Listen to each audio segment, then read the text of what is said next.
Président, bonjour. Bonjour. On vous rencontre à un moment de l'année où vous préparez votre budget. Oui. Est-ce qu'on rencontre un président confiant dans l'équilibre budgétaire? Ah ben, confiant dans l'équilibre budgétaire, forcément, je l'ai dit tout à l'heure lors de la réunion, vous savez très bien que les collectivités sont, elles, tenues d'avoir un budget équilibré. Donc il sera équilibré. Et pour autant, on vous demande chaque année de faire plus avec moins. Eh oui, ça c'est le côté Magicien. dictateur, magicien, ce que vous voulez. Non, moi ce que je peux vous dire, d'ores et déjà, on n'a pas terminé le budget, mais ce que je peux vous dire, c'est que normalement il n'y aura pas d'augmentation d'impôts sur la taxe foncière. Dans le Var, le mot solidarité, c'est quoi pour vous?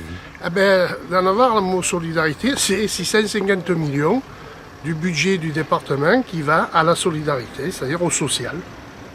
Mais, et ça, le département est le seul à le supporter. Est-ce tolérable? Bon, d'abord, il faut savoir aussi que c'est notre première compétence. Mais il est vrai qu'il y a des sujets, des objets qui pourraient être, qui sont à mon sens plus régaliers, c'est-à-dire plus tournés vers l'État que vers le département. On vous rencontre aujourd'hui à l'occasion de l'association des maires du Var. Certains grognent et parlent encore des maires ruraux contre les maires des grandes villes. Est-ce que ça a encore un sens pour vous? Écoutez, vous l'avez entendu, ce que j'ai dit, moi je trouve ça aberrant. Je m'en franc-parler. Aujourd'hui, on est au XXIe siècle.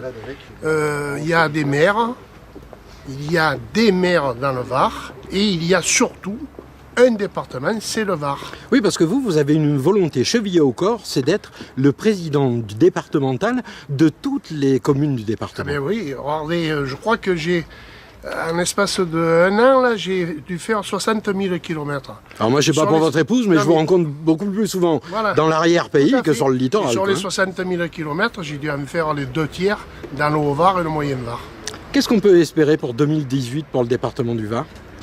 Mais déjà qu'il n'y ait pas de catastrophe, ni au niveau des incendies comme on a vécu cet été, ni au niveau des inondations, parce que malheureusement, on est tributaire de ça, mais surtout et avant tout qu'il y ait, je dirais, cette solidarité, et elle existe dans le Var, que les touristes continuent à venir, et j'ai vu, vous l'avez vu comme moi, la nouvelle étude, où il y a une augmentation des touristes de plus de 6%.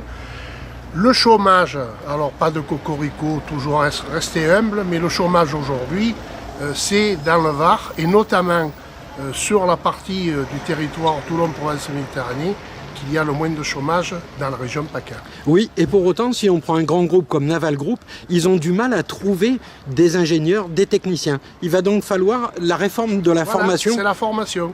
Mais là, on en a parlé avec Renaud Muselier, vous savez, qui est un ami.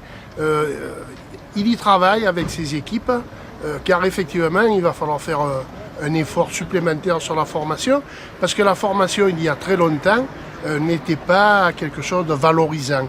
Et nous-mêmes, les parents ou les grands-parents, soyons honnêtes aussi, eh bien, on préférait qu'ils fassent des études que d'aller en formation. Président, je vous remercie, je vous dis à très bientôt. Merci à vous.